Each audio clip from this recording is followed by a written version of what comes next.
Immigration कवानीन के माहिर बैरिस्टर राशिद असलम कहते हैं कि दुनिया भर से आने वाले तलबा के लिए बरतानवी कवानीन में तेजी से तब्दीली का अमल जारी है। 2022 में पूरी दुनिया से 4,86,000 तलबा आए। बाद में 6 लाख तलबा आए, जो अब तक की तारीख का रिकॉर्ड है, लेकिन अक्सरियत ने वीज़ा स्विच कर लिया। इस रुझान को रोकने के लिए बरतानवी हुकूमत को कवानीन में तब्दीलियाँ करना पड़ी, क्योंकि वीज़ा स्विच करने से यूनिवर्सिटीज़ को रेवेन्यू मिलना बंद हो गया। तमाम तलबा तालीम मुकम्मल करने के बाद वीज़ा लेने के लिए मुख्तलिफ ऑप्शन इस्तेमाल कर सकते हैं। वो ऑप्शन कौन कौन से हैं? बैरिस्टर राशिद असलम ने ब्यूरो चीफ UK गुलाम हसन अवान से खुसूसी गुफ्तगू में तफसीली जिक्र किया है। आइए जानते हैं। 2022 में जून तक 4,86,000 लोग स्टूडेंट वीज़ा पे सिर्फ UK में आए। उसके बाद अगर आप जून 2022 से अब तक के स्टैटिक्स देखें तो 6 लाख लोग और आ गए। तकरीबन 1 मिलियन से ज़्यादा स्टूडेंट्स इस मुल्क में आए और ये तादाद सबसे ज़्यादा है अभी तक की हिस्ट्री में। UK की हिस्ट्री में कभी भी स्टूडेंट वीज़ा पे इतने लोग UK में अंदर एंटर नहीं हुए। अब उस पूरी सूरत हाल में जो यूनिवर्सिटी के अपने स्टैटिक्स थे उसके मुताबिक बहुत सारे स्टूडेंट ऐसे थे जो यहाँ पे आए लेकिन उन्होंने अपनी तालीम मुकम्मल नहीं की और स्विचिंग की वीज़ा की। उसमें बहुत सारी तादाद में वो स्टूडेंट्स केयर होम वीज़ा में, वर्क परमिट में स्विच हुए, शादी में भी स्विच हुए, लेकिन ज़्यादा तादाद ऐसी थी जो वर्क परमिट की तरफ गए या इनोवेटर वीज़ा, एंटरप्रेन्योर वीज़ा, इस किस्म की चीज़ों पर भी उन्होंने स्विच किया।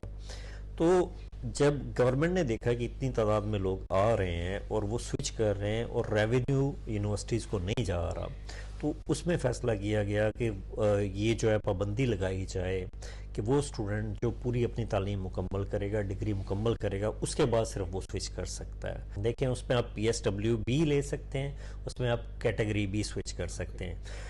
अब उसमें सिर्फ एक एक्सेप्शन है कि अगर आप स्टूडेंट वीज़ा से मैरिज वीज़ा में कन्वर्ट करते हैं तो उस पर कोई भी बार नहीं है, आप उसमें स्विच कर सकते हैं, क्योंकि वो तो ऑब्वियसली एक आपका बेसिक ह्यूमन राइट्स के अंडर भी आता है कि अगर आप शादी करते हैं तो आप उसको स्विच कर लें। उसके अलावा बेशतर कैटेगरीज़ के लिए उन्होंने उसको बैन कर दिया कि स्टूडेंट अपनी डिग्री मुकम्मल करें, उसके बाद वो स्विच। लेकिन दूसरा ये है कि पहले स्टूडेंट आते थे तो अपने स्पाउस को या अपने बच्चों को भी बुला सकते थे, उसके ऊपर भी एक पाबंदी लगा दी गई है कि सिर्फ जो PhD कर रहे हैं या कोई रिसर्च बेस कर रहे हैं सिर्फ वही बुला सकते हैं बकाया लोग। तो क्या बकाया लोगों को स्पाउस की ज़रूरत नहीं है यहाँ पे? देखिए, ऐसा नहीं है। यहाँ पे ये होता था कि जब स्टूडेंट्स आते थे उसकी वाइफ भी आती थी, उसके बच्चे भी आते थे। अब फ़र्ज़ करें एक स्टूडेंट है, उसके वाइफ और 2-3 बच्चे हैं, तो 4 लोग साथ में आ गए। वाइफ काम कर रही है, बच्चे फ्री एजुकेशन ले रहे हैं, हेल्थ की फैसिलिटीज़ ऑब्वियसली उनको मिलती हैं।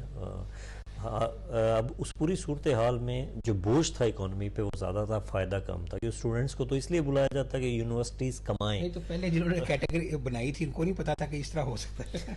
UK की तारीख में ये हमेशा होता है कि इनकी जो कमेटी है, मैक कमेटी जिसको बोलते हैं, वो जब कानून बनाते हैं तो बहुत सारे कवानीन ऐसे होते हैं जिसका कोई 1-2 साल के बाद उनको समझ आती है कि भाई इसमें ये फ्लॉज हैं, इसमें ये चीज़ें। वैसे मैं आपके तवज्जो से होम ऑफिस को भी कहूँगा कि जो आपकी कमेटी है जो कानून साजी की थी करती है इमिग्रेशन की, उसमें इमिग्रेशन सोलिसिटर्स को डालें ताकि सही वो गाइड करें कि इसमें क्या हो सकता है।